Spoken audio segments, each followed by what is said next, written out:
Hi there, and welcome to my talk. I will talk about how you can create stateful event-driven real-time C++ applications in Eclipse Theia.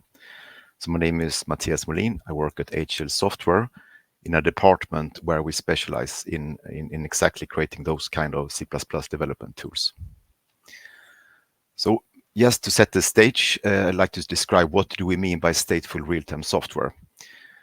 Software that can be described by means of autonomous stateful objects we find in, for example, embedded area, IoT, but also sometimes in the general software domain. In this application model, every object has a state machine and they communicate by sending messages to each other. This has turned out to be a very appropriate application model for building reactive systems, such as you often find in embedded applications.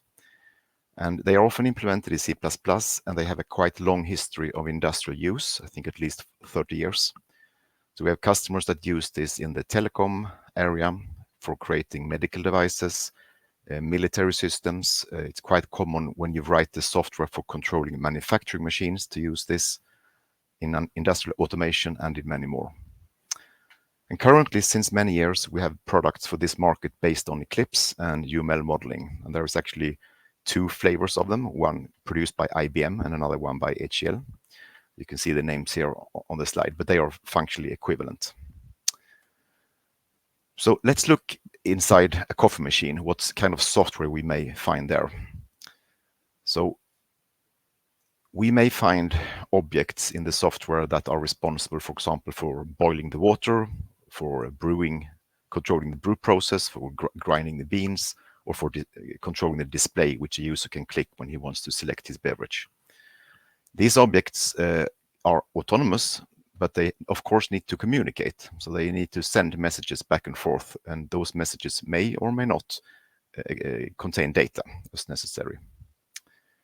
If we focus in on one object, we can see it has a state machine, which describes how this object changes over time. So when the object receives messages, they are queued, and at a point in time when the object is ready, it will consume those messages, and that can cause a transition to be taken in the state machine. And when that transition is taken, some C++ code will run, and that C++ code can do basically anything, but in particular, it can send out messages to other objects. So at runtime, we have this network of connected stateful objects that realize the application or part of the application. So a couple of years ago, we started to look for how can we make our tooling available for C++ developers that prefer to use other IDEs than Eclipse.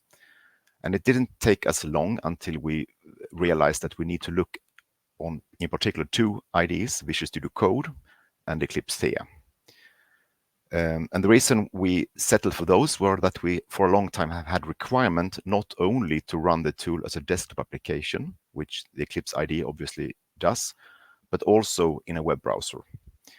And so far, we have mostly used VS Code for desktop and Theia for the web, although, of course, there is nothing that prevents the opposite. So this is maybe just how we have happened to use it so far. Another goal we had was to support multiple notations that are synchronized, and these notations are at different abstraction levels. So in the Eclipse-based tooling, we tend to give a lot of focus to the graphical diagrams, and the users create applications mainly using diagrams, which is great to many aspects, but also has some usability problems when it comes to editing and refactoring, where textual modifications usually are to be preferred. So in this new tool, we, from the beginning, decided that we wanted to have a textual language, which we also use as a storage format. We call this language art. It's not really a new language, although the syntax is new. The language concepts are well established, at least for the past 20 or 25 years. And then we have the graphical diagrams at the highest abstraction level. They have few details, but give a very good overview, and people can understand them even without being software engineers. And currently we support state, structure, and class diagrams. Then at the other scale, at the low abstraction level with lots of details, we have the C++ code that gets generated automatically to a large extent. And this is sometimes, of course, needed to look at that level, but you will see in the demo the difference between these abstraction levels. So when we designed art, we took care not to have any overlap with C++. When we use UML, we have the problem that there is quite a big overlap. So you can decide if you want to have a concept in UML or in C++. But with this language, we wanted to have a clear separation and use C++ for what C++ is good at and art for the rest. And in essence, we are using C++ for writing action code, expressions, and types. And also we use C++ attributes to annotate the types, so our code generator can sometimes generate additional boilerplate code around those types. So to summarize the value a tool like Code RealTime provides, we can use 3 A's, all starting with A. So it's basically about improving abstraction, automation, and analysis. So for abstraction, we have these high-level language concepts that you don't find in a language like C++, but that has proven very useful in these kind of applications. So we have things like capsule, ports, state machines, events. In this picture, you see them marked with white boxes. And here you also see, by the way, how we can include C++ code in backticks at a number of places in our language. For example, to include a header file or write some transition code. Then we have the highest abstraction level, which are the graphical diagrams. These are great because I think here even a non-programmer can understand how the application is working without studying all the details, of course. In the area of automation, the most important feature is the automatic C++ code generation. And we actually do this in the background all the time. So the C++ code is always up to date when you change something in the art file or in diagrams. We also mark in the generated code using the comment that you see here in the screenshot, so that we know that this particular code snippet actually was defined in the art file. And we allow users to modify this code snippet also in the generated code and to synchronize those changes back. That's useful because if you have a compilation problem, the compiler will obviously point at the generated code, but you may want to fix something there and not have to go to the art file to change it. It's more convenient. Then analysis is also very important because the benefit of having a domain-specific language like this is that we can provide better analysis and more precise diagnostic than what a C++ compiler can do. So we run a bunch of semantic validations as you type. So for example, in this screenshot, you see that we have detected that there is a transition in the state machine that actually cannot be reached at runtime. So it's actually useless due to how the conditions have been set up in the state machine. And this is not something that you typically would realize except for when you run your application, which is a bit late otherwise. We also do the same or similar kind of analysis for the build settings, and we use JavaScript as our language for defining build settings. And build settings basically contain everything we need to know in order to be able to translate the application into C++ code and to generate an executable or library from it. We also have the thread deployment information in the build settings. So, for example, what capsule objects are deployed to which threads is something you can change without changing a single line of C++ code. And because we have that raised that abstraction level, we also can detect problems in the thread mapping. So for example, in this screenshot, you see that we have detected that there is an object deployed to a thread that actually lacks a physical thread. So at runtime, this means something will not run as we would expect. And we can find this here already when user edits the build settings. There is currently a community edition, which is free of charge. You can just download it and play with it. It's called Artist in Code, and it's available on both the Visual Studio and OpenVSX marketplaces.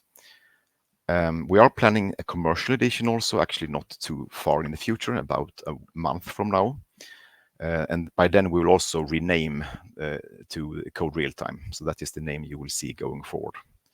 And there is no difference from a feature point of view, but there is mostly a legal difference. So with the commercial edition, you can use this for commercial products, and you will also get the source code for the runtime library that you obviously need if you want to deploy this to some hardware that is not that we don't provide out of the box support for.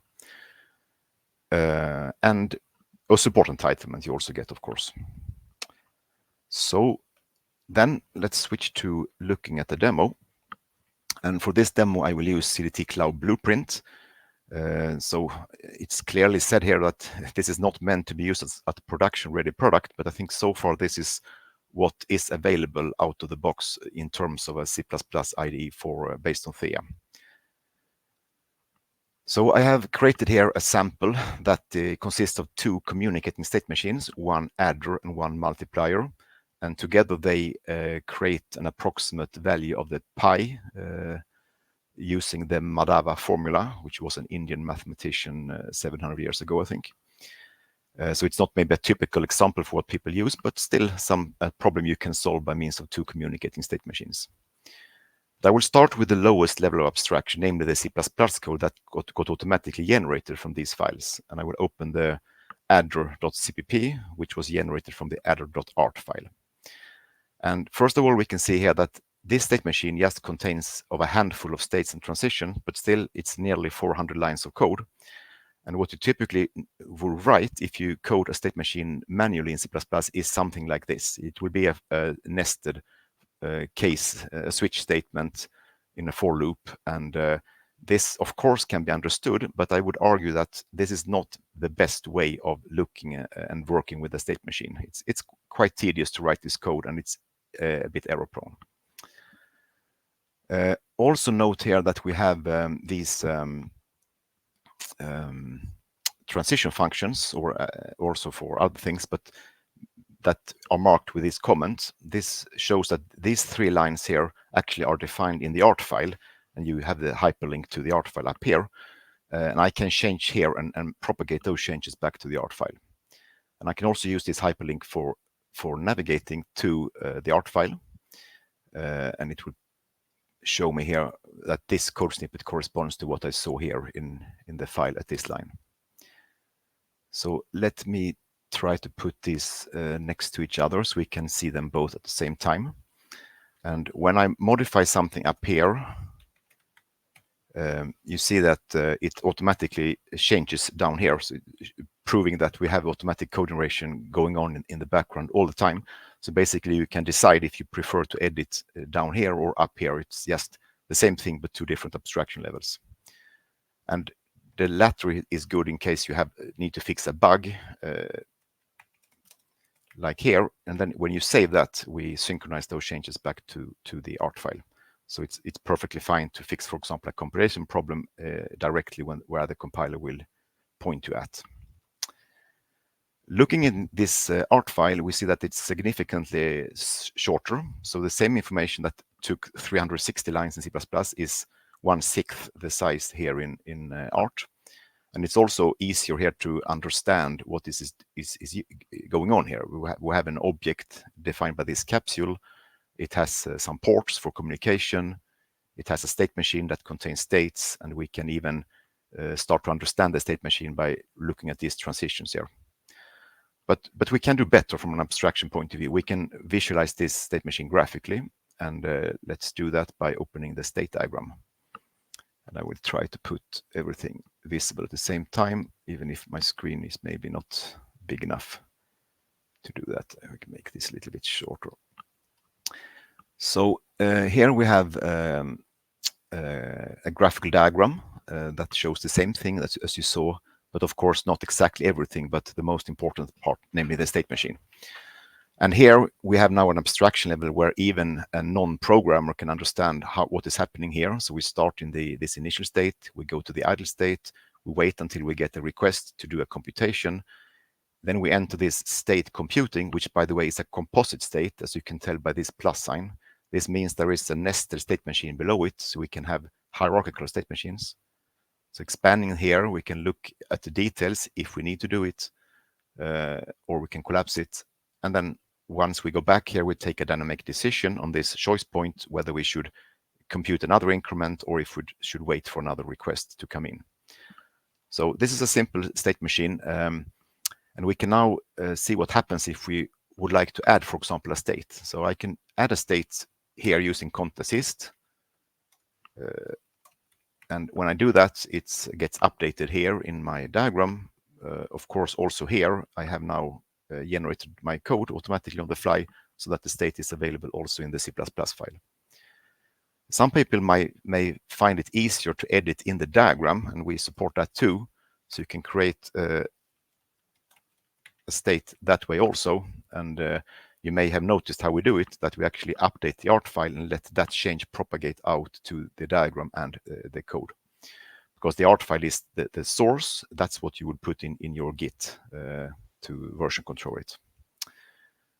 Even transitions can be created in the same way. So selecting two states and creating a trigger transition will add a transition. But you see here, we notice it's currently not complete. There is an error because we need to specify the condition for when this transition can be triggered. And to do that, we need to provide a port. Let's pick one of the existing ports and an event that is defined on the protocol typing this port. And now you can see we have a correct extension from our state machine.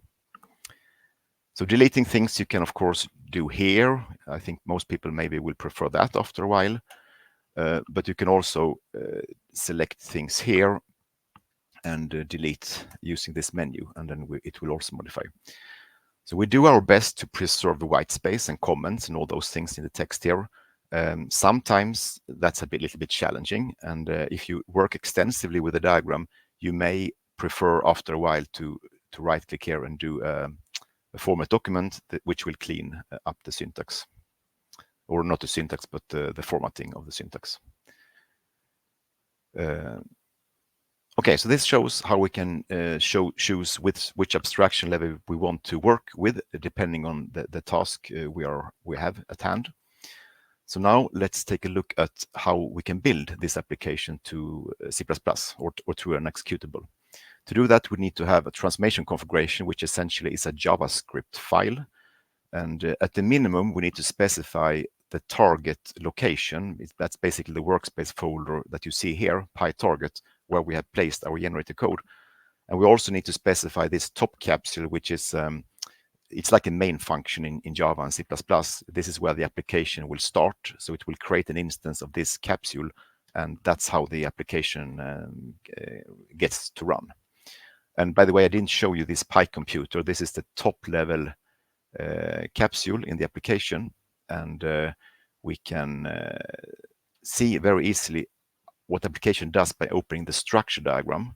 So this is also a benefit compared to C++, that you can use this structure diagram to get an overview of the parts that your application consists of and how they can communicate. So here we see we have one adder, one multiplier, and we have a connection between them showing that they can communicate. There is also a connection from this computer port, which is a behavior port of my PyComputer, that shows that the PyComputer can communicate with the adder. But for example, there is no communication between PyComputer and multiplier. So in C++, these things are usually a bit tricky to understand because you need to read a lot of C++ code to understand the dependency between objects. And just like in state diagrams, we can expand here if we want to see the details. So here we can see that these ports are actually behavior ports. But just like we could decompose a state with an hierarchical state machine, we can of course decompose also a part into nested parts so that this adder could delegate part of its request to other objects in the system. But we don't need to see that if we are just interested in the interface on a high level. So, and of course, I should also mention that we have class diagrams. I think I mentioned it in the presentation, and they look just like in UML. So that's a way to visualize inheritance and composition relationships between classes and capsules. So now let's build this transformation configuration that I showed you. And to do that, I can just right-click and do build. Since we already have the code generated, all we need to do to build it is to generate a makefile, and then we can compile the code using that makefile. And when that has built, which was quite quick, I will right-click and do run. And then it runs, and you may have seen here that it computed an approximate value for pi here. So this was a very high level or quick introduction to how Code RealTime works. I encourage you to download it and play with it yourself. So going back to the slides, I just want to talk a little bit about how we have built it. So we are using several libraries and frameworks, of course. We have a Java-based language server. And the reason we choose Java is because we already have a Java-based tool before, so we can reuse lots of things by doing that. And we decided to use Xtext as our framework for parsing the art files. We use EMF for representing the model that the parser creates, and LSP4j for implementing our language server. We use the graphical language server platform for realizing graphical diagrams, and the Eclipse layout kernel for doing the automatic layout. As you saw, we are basing heavily on automatic layout. We also actually, I didn't show that in the demo, but we also actually parse the C++ code that the user enters in these code snippets. And because we want to be able to generate additional boilerplate code and also to analyze that code to detect errors. And for that, we use Eclipse CDT. We have experimented with using CLang also, but so far CDT has fulfilled our needs. And for parsing and interpreting JavaScript in our transformation configurations, we use the Nashorn library. So finally, some thoughts from a tool vendor's point of view on how it is to create a product for Theia, and some pros and cons. Well, the biggest pro, I must say, is that it is very compatible with VS Code. So that is an enormous benefit, because it means that you don't need to create two versions of the tool, but you can create one version that can run both in VS Code and in Theia. We also found it much easier to deploy the tool as a web application with Theia than with VS Code. And also, it's a very good that it has so many extensibility possibilities in Theia. Of course, we cannot take advantage of that ourselves because we want to maintain compatibility with VS Code, but our customers are quite often creative and create their own extensions to customize their IDEs. And our extension is only one out of many extensions that the customer typically uses. We also like that it's open source, so we can fix problems there without having to wait for someone else to fix them. The biggest drawback, as we see it, is that there is currently no pre-packaged distribution. That was discussed in a previous talk here, that there might be some upcoming Theia IDE that could be what we need. And that would then replace CDT Cloud Blueprint, which obviously is not intended to be a production quality IDE, as we understand it. Another drawback is that there are still some glitches and compatibility issues with VS Code. Most APIs are now supported, but if you're looking at some details in how certain things work, there are some differences, and sometimes we need to do special code to work around things that only happen in Theia, for example, while something works in VS Code. And that was my last slide. So now I think I have some time for questions, if there are any. I see one question. So do you support round-trip engineering? That is, can you move back and forth between textual and graphical representation and make changes in either that is reflected in the other? If yes, any limitations? And the same question for the generated code versus the other abstraction levels. So I wouldn't call it exactly round-trip engineering, as that term has been used traditionally. And you certainly cannot take an arbitrary code base in C++ and round-trip it.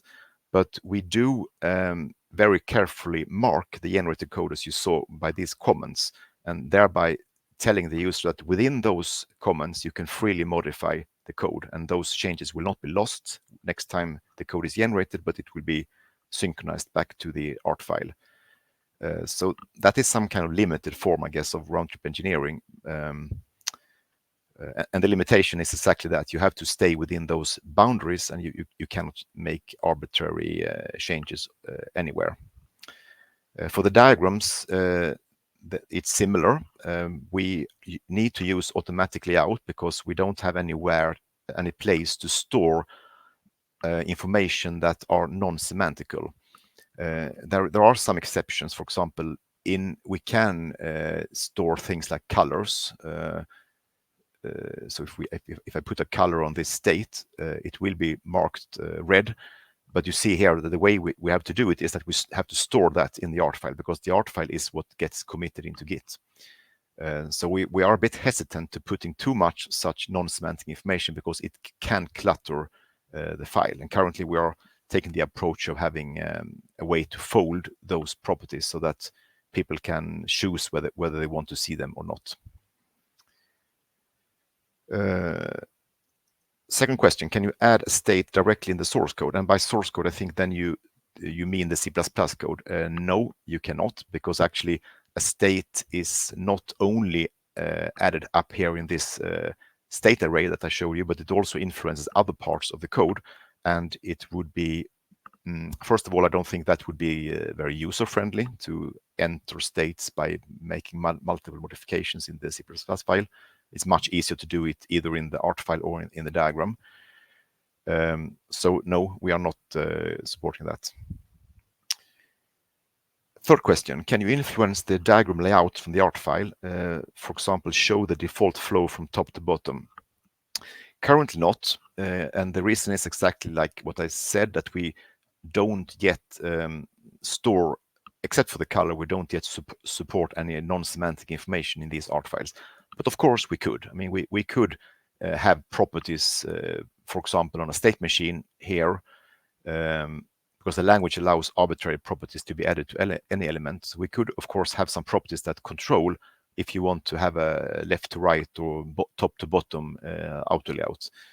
But if you would allow free floating or moving these symbols if completely arbitrarily, then we would have to store coordinates in many places, which can be a bit cluttered. So it seems there are no more questions. So then I thank you very much for your attention, and I hope you have a nice continuation of the conference. Thank you.